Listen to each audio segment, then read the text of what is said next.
pinuno, no? Kayong mga namumuno sa Pilipinas, all politicians na namumuno,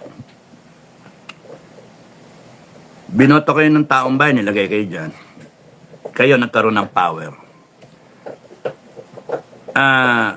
Gusto nyong respetuhin namin kayo. Issue sa inyo, minumura namin kayo, mga putang ina nyo. Yun, nagagalit kayo, nasasaktan kayo, minumura kayo. PI kayo, mga gago kayo, mga walang niya, mga bobo. Di ba? Mga kurap. Nasasaktan kayo. Hindi kayo pupukulan ng mga mamamayang Pilipino ng mga ganong mura kung ginagawa niyo yung trabaho niyo. Kasi ang sasabihin ng tao, thank you. Pagka ginagawa niyo yung trabaho ninyo. Hindi, ginagawa niyo, ninanakawan niyo kami eh. Abusado kayo eh. Kukontempt pa kayo. Oh, yes or no, yung ganun ba? Kukontempt kayo. Ang yabang dating nyo. Tapos ibabalik nyo sa amin, mag-hire kayo ng troll farm. Bibirahin nyo kami, kabipangay yung magmumukhang mga walang kwenta, mga bobo, mga walang alam, mga mayayabang.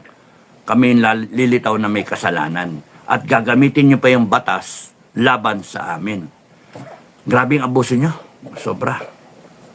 Kaya nga, iikot talaga ang gulong. Iikot talaga yan. It is inevitable. Iikot ang gulong. Na? And I wish I'm there pag ikot ng gulong. I wish I am right there in front pag ikot ng gulong. Or ako yung may hawak ng kariton. Ako yung nagmamando.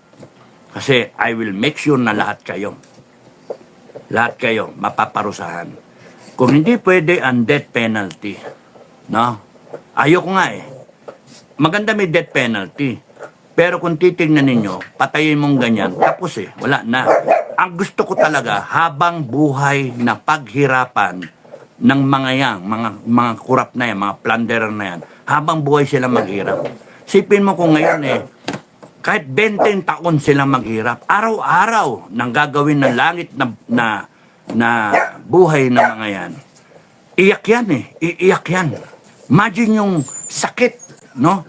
Yung, naku, itago ko man kayo, tago ko kayo, lagay ko kayo, kahit na nandun kayo sa Bilibid, okay, lagay ko kayo sa isang isla, you make life for you so miserable that you will call all the saints. Lahat na santo, tatawagin nyo. Kahit mag-sorry kayo sa 119 million Filipinos, it is not enough because yung kasalanan ninyo umabot hanggang apo-apo ng 119 million Filipinos. Mga Pilipinong hindi pa buhay. Yun yung kasalanan ninyo. Kinurap ninyo yung mga ahensya, agencies of government. Kinurap ninyo mga tao.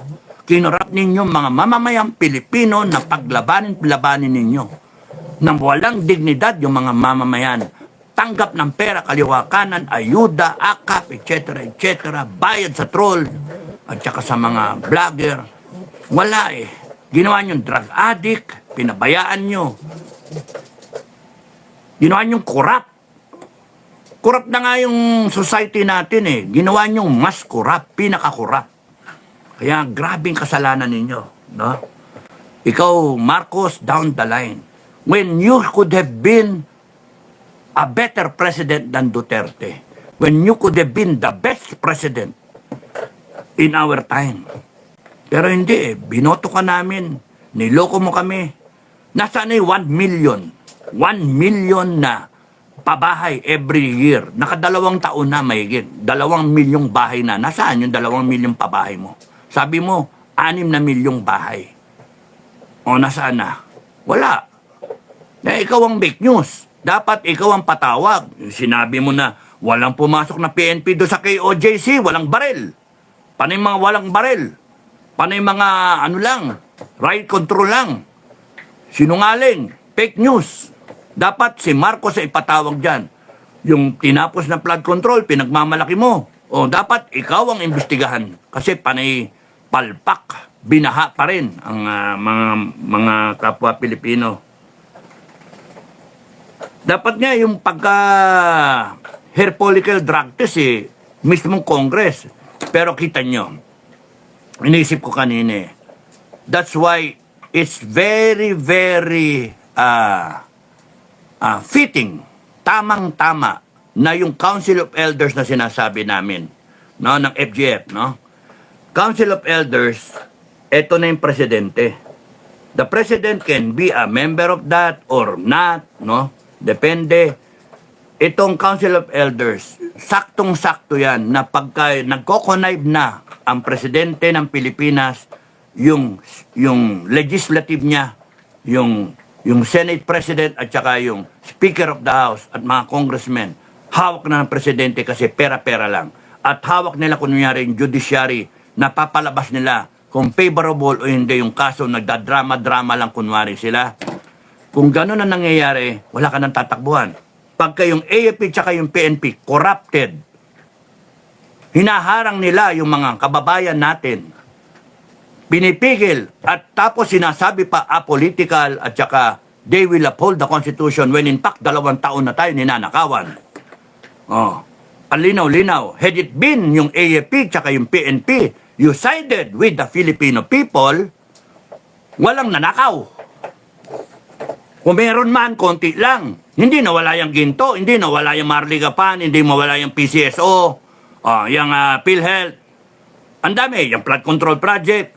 Kung kayo ay nakakaintindi na merong clear and present danger sa kinabukasan ng mga Pilipino, sa pamumuhay ng mga Pilipino sa current nating estado, AFP-PNP, dapat humadlang na kayo. Because nasa Constitution yon, you are the protector of the Filipino people. Ninanakawan na ang bansang Pilipinas. Laganap na ang droga kasi ang presidente nagdodroga. O paano gagawin nyo? Apolitical. Kaya nga, sinasabi ko lagi, AFP-PNP, kayong mga matitino na nandyan, no, hindi ako nagkulang. Kayo ang nagkulang. Kayo na matitino dyan, mag-isip kayo. Because when the time comes when the Filipino people stand up, united, and then they want this administration to go down para palitan, the people will speak. Ay, anong gagawin nyo? Okay, wala. Na kailangan kayo, maano kayo, marunong kayong magdesisyon. May kung ayaw nyo, okay lang. Bahala kayo sa buhay nyo. Hindi naman ako active. Kayo yung active. Ngayon, ang taong bayan ang nagpapasweldo sa inyo. Nakalagay sa konstitusyon, you protect the Filipino people. Ang wag nyong papaabutin na yung taong bayan pikang-pika sa inyo. AFP-PNP. Kasi pwede kayong isara ng taong bayan. Palitan kayo ng bago. Kukunin na lang yung matitino na ilan-ilan at siyang ilalagay ng mga kababayan natin bilang bagong armed forces at bagong police force. Pagka umabot sa ganun, nako, kawawa yung kayo, mawala kayong trabaho. O, di ba? Dahil sa sunod-sunod kayo ng mali. Alam niyo ng mali, ginagawa niyo pang mali. Saan kayo nakakita? Police pa mismo ng babambo. O, police mismo ng titirgas. Saan ka nakakita ng gano'n? Ng pepper spray. Paano yung mga religyoso yung tao sa KOJC? Saan ka nakakita? Naguhukay kayo. Ano yung nahanap nyo? Heartbeat. Saan ka nakakita? Si Grijaldo, Kernel. Tanggalan nyo na sweldo. Kinulong nyo na. Hindi pa kayo nakontento. Pumayag pa kayo, tanggalin ng sweldo. Anong klase kayong mga human beings? Anong klase kayong mga pulis? Anong klase kayong mga mamamayang Pilipino rin naman kayo? Anong klase? Wala eh. Pinayagan ninyo ang inyong mga sarili na sumunod sa mga order na walang kakwenta-kwenta, na mga illegal na order. Nalabag sa konstitusyon. No one, life, liberty, and property. Are you depriving yung family ni Grijaldo? Yes. You are violating the Constitution. Was there due process? Di ba? Wala. You are violating the Constitution. Imagine, kaliwa, kanan, up, down, front, back, panay violation ng Constitution itong administrasyon na to. And there you are, AFP and PNP. You are conspiring. You are countenancing. You are, ano ba tawag doon? Aiding the commission of the crime. Imagine, kayo ang naging mersenaryo ng mga hinayupak na yan. Ay, nako. Ang dami naming naisip, di ko nga pwedeng sabihin sa inyo, pero ang nakikita ko dyan, dadating talaga yung araw na mababaliktad talaga ang mundo. Kita nyo, hindi in-expect ng Congress na tutuyuin kayo ng mga vlogger. Kala nyo, takot na takot. No? Nanginginig na ganyan yung mga vlogger. Mga babae. Ibang klase, mga babae, no? Matatapang yung mga babae, no? Ang tataray, eh. Oh, taray. Oh, si ano pa, Kiambao, di ba? Ay, nako.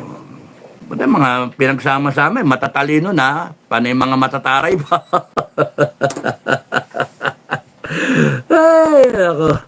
Dapat ang armed forces natin, panay babae na lang, ano? ay.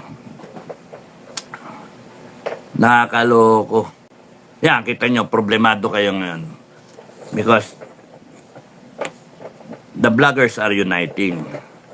Because ang feeling nila, kung sila natakot, panalo na ang Kongreso, panalo ang administrasyon. Ay, tapos nun pwedeng mangyari kahit kanino man na nagbablogger, no? Nagbablog. Kahit kanino pwedeng mangyari, pwedeng takutin. Sasampulan sana nila eh. Kaya kita nyo, pagka lumabang ka, nagbabackfire. So, kitang-kita ninyo na mga kababayan, when you stand united, you're strong. Doon sila takot. Because yung we, the sovereign Filipino people, doon sila takot. That's why they keep on dividing you. They have to maintain troll farm para wasakin. Wasakin, na kailangan maglagay sila ng pera lagi para wasakin yung unification ng taong bayan. When you are divided, you're not the sovereign people. You are just an individual person. Pero united, we, the sovereign Filipino people, you have the highest na credibility, image, power. The highest. Second only to God. Nah? That's the power of the Filipino, of any people for that matter, any part of the world. The power of the people. So, pagka yan nagkaisa, wala yang presidente, wala yang Congress, wala yang Senate, wala yan, yung Supreme Court. The highest form of court is the people's court. Kasi yung power na Supreme Court, galing lang sa Filipino people. Yung power ng presidente, executive branch, at saka yung legislative, galing sa taong bayan. That's why, Filipino people, you just unite. Unite. Para sa takdang panahon, one time, big time. Labas kayo, ipakita nyo yung right ninyo, wala silang magagawa. Wala silang magagawa. Hindi kayo pwedeng barilin. Wala kayong It becomes an international issue. Ratrating kayo? Hindi pwede. At pwede kayo lumaban. Pwede kayo lumaban. Pukpukin nyo. Pukpukin nyo. Wala talaga. Itong mga to, ginagamit nila yung batas para matakot tayo. Matakot kayo. Hindi kayo dapat natatakot sa mga gagong yan. Mga gunggong yan eh. Ang kala nila, they will only have power as long as you believe in them that they are powerful. Mga kababayan, you better believe that you are the ones who have the power. Nilagay nga natin sa konstitusyon natin yun. All authority, all power emanates from the people. Maliwanag yun. Doon sila takot. Kaya kita nyo ngayon, no? Nag-unite lang yung mga vlogger, punta sa Supreme Court. Eh kahit hindi nga tugunan niya na Supreme Court, yung power nasa taong bayan. Social media influencer yan, mga yan. At pagka yan, pinalabas nila ang kanilang mga follower, you're talking about millions already. Kaya nga yung meron kang 40 vlogger na tigi 100,000 na sumunod sa kanya, you have 4 million already. All going out. All with the same fire, damdamin, focus na we're bringing back, we're claiming our democracy. We're putting an end to corruption. We're putting an end to abuse of power. Di ba? We want an end sa drugs. We want an end sa corruption, sa communism, everything. And we want food security. We want peace. We want a good life. We want freedom. We want justice. Eh, nakalagay lahat yun sa konstitusyon natin. Preamble. Bakit hindi nangyayari? Eh, tanongin nyo ko eh. Binoto nyo yung mga gago eh. Kasama ako doon. Binoto ko yung mga gago. So, it is about time na ayusin natin. Bago mawala tayo sa mundo na to, ayusin natin ang Pilipinas in our lifetime. Di ba?